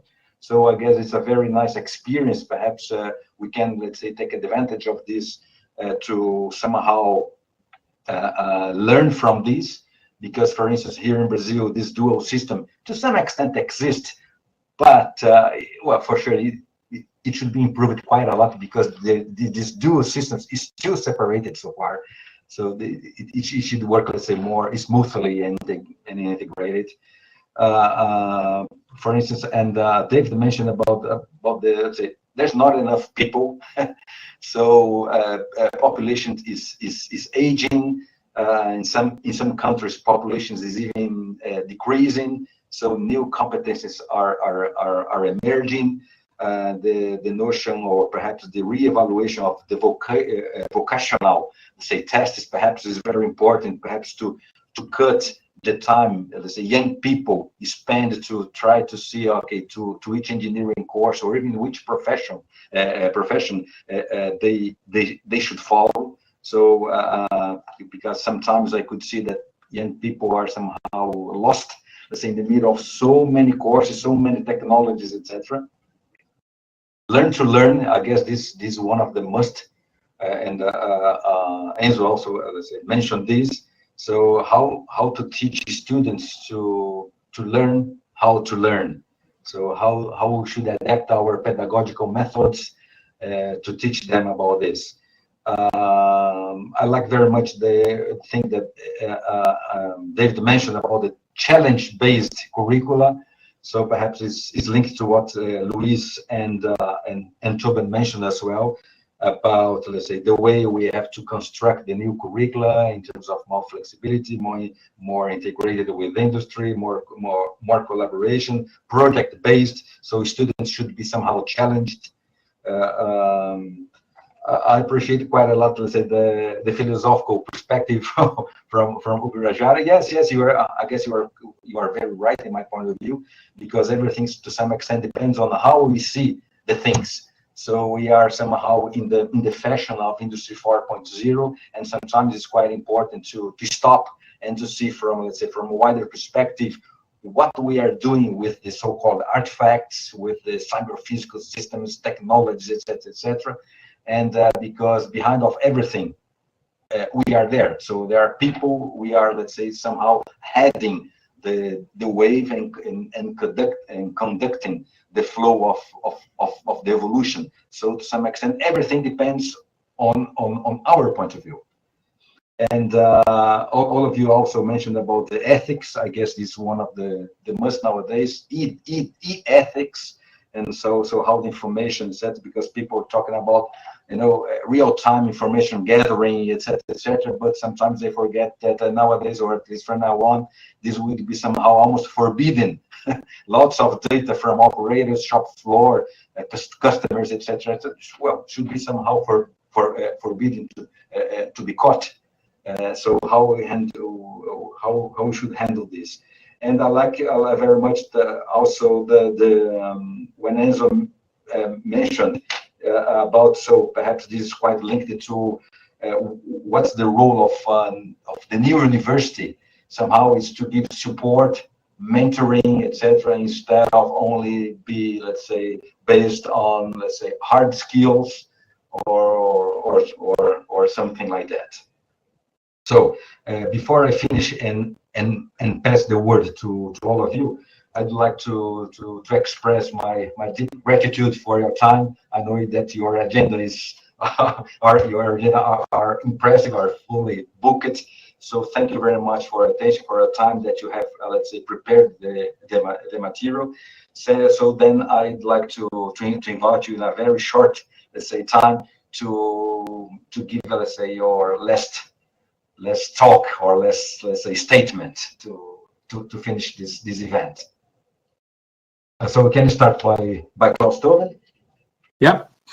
So yeah, thank you very much for this nice summary. I think really well done. And in the beginning, I thought I'm a bit provoking, but I was not too provoking, because many of my arguments popped up in the other presentations as well. So when listening to all of you, one thing came up in my mind. Our university is, compared to other German universities, quite young. And we started with a concept without, let's say, having groups and without having single offices. So all the professors... Oh, I'm sorry. All the professors were together in an open space, and there was no fixed curriculum, and the curriculum was designed based on projects, and the projects were lasting for 1.5 years, up to 2 years, and all the subjects popped up were part of the classes in the projects. And our university was, for a couple of years, it was said, oh, the red university in Germany, because it was in conflict with all the traditional concepts. And for example, in computer science, still 50% of the classes are project-based, 50%. And we have a very good reputation, meanwhile, based on this experience, because meanwhile many other universities went into this direction, and they have very, very intensive projects in their curriculum. And I think this was more or less the same direction which I can anticipate now for the future, because the professor, the teacher, will be more a mentor. And there is no fixed curriculum. Instead of, or let's say, just in the beginning, of course, we have to lay a foundation. But everything else depends on the needs and the challenges, as David, for example, said. And so we have to guide young people into this new world where they have to be successful. And this is also what I meant. How can we inspire young people to, let's say, to take care of things which they which are hard to understand for them? Because many of the industrial problems are far away from these people.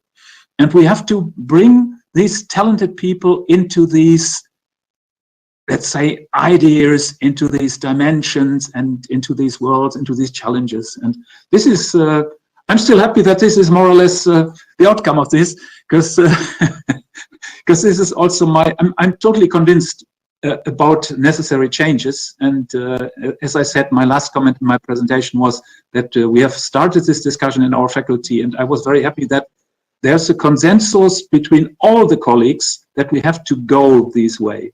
So thank you very much. Thank you very much, Klaus.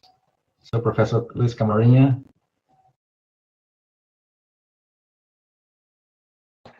Thank you very much.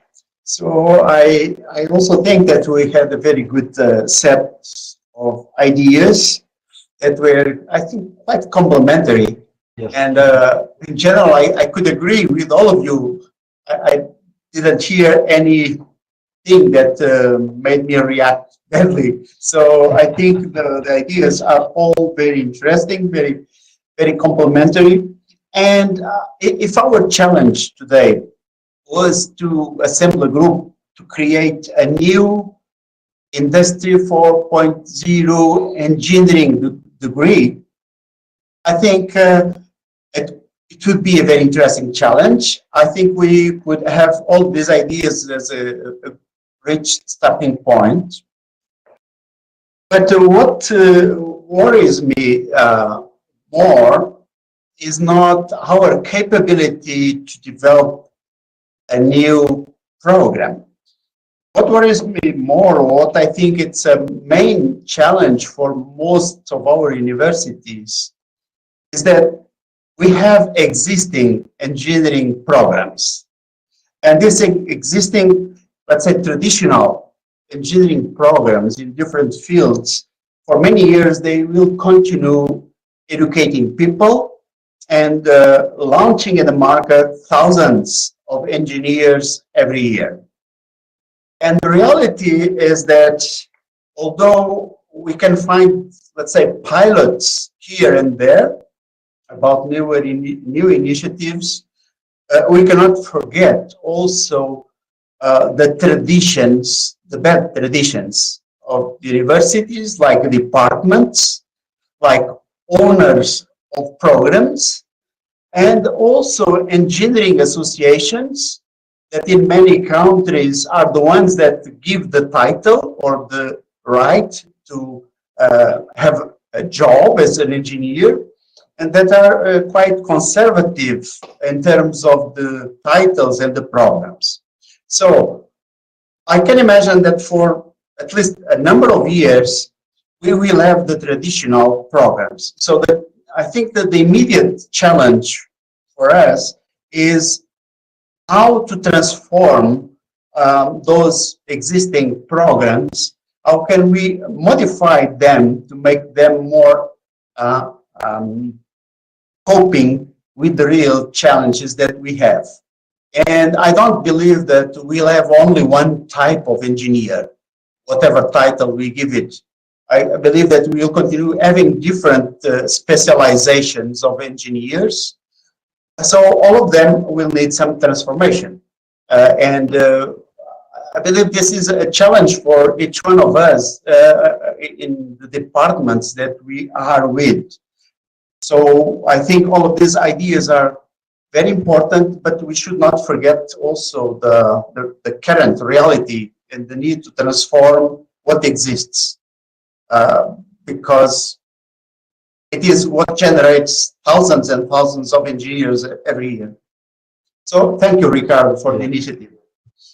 Yes, thank you, Luis. So we have a kind of legacy system to yes to be dealt with. Yes. So Professor David Romero.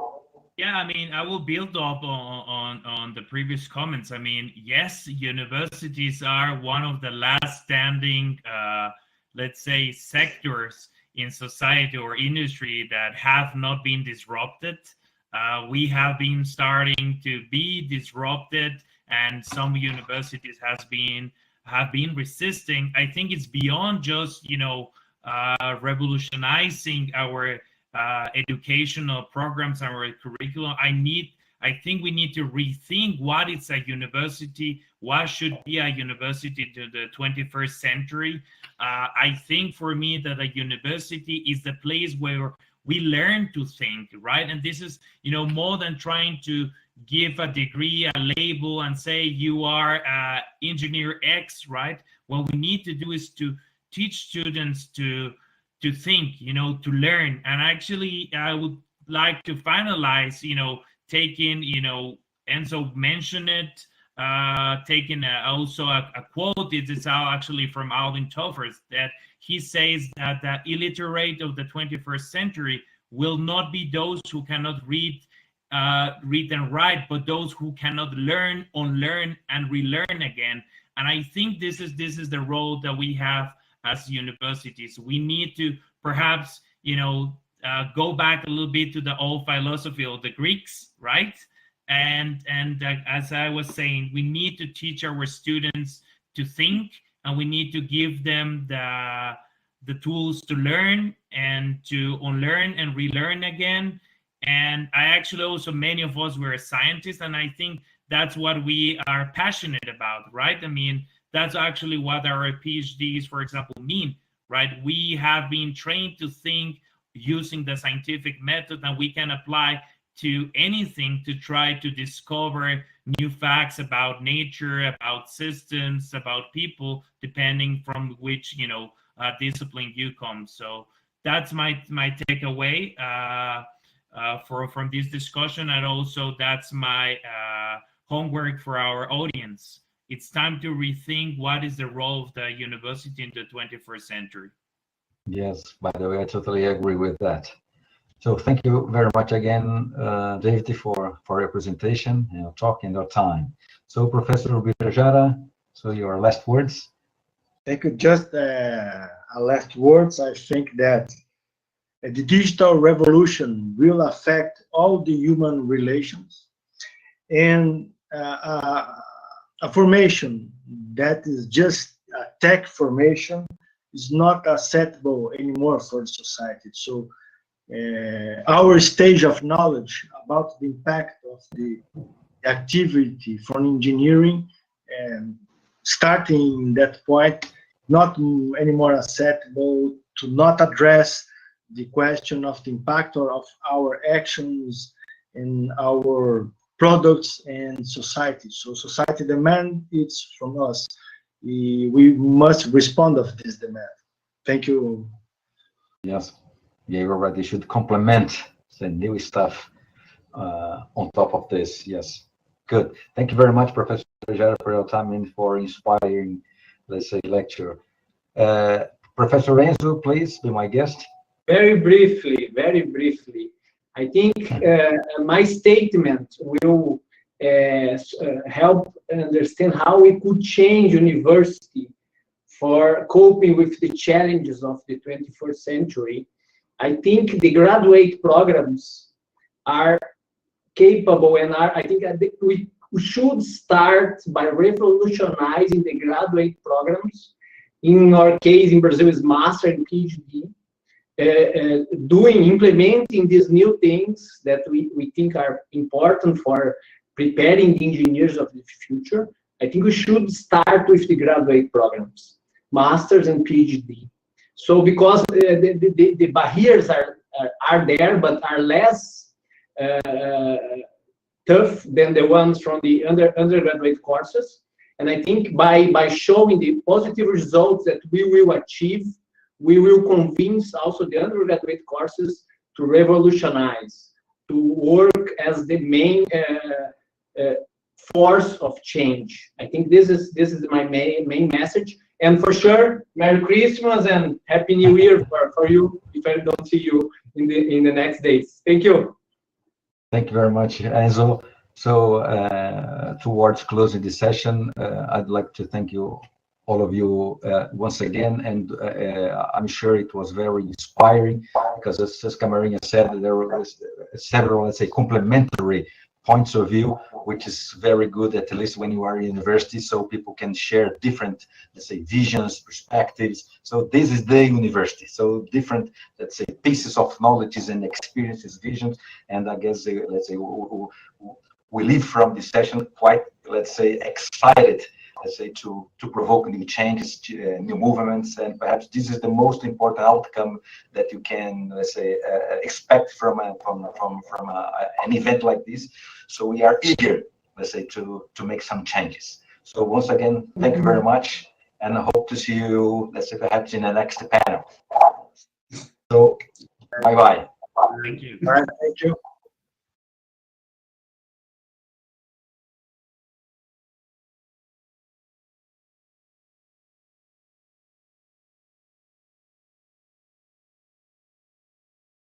Dentro de 5 minutos, começaremos a mesa institucional.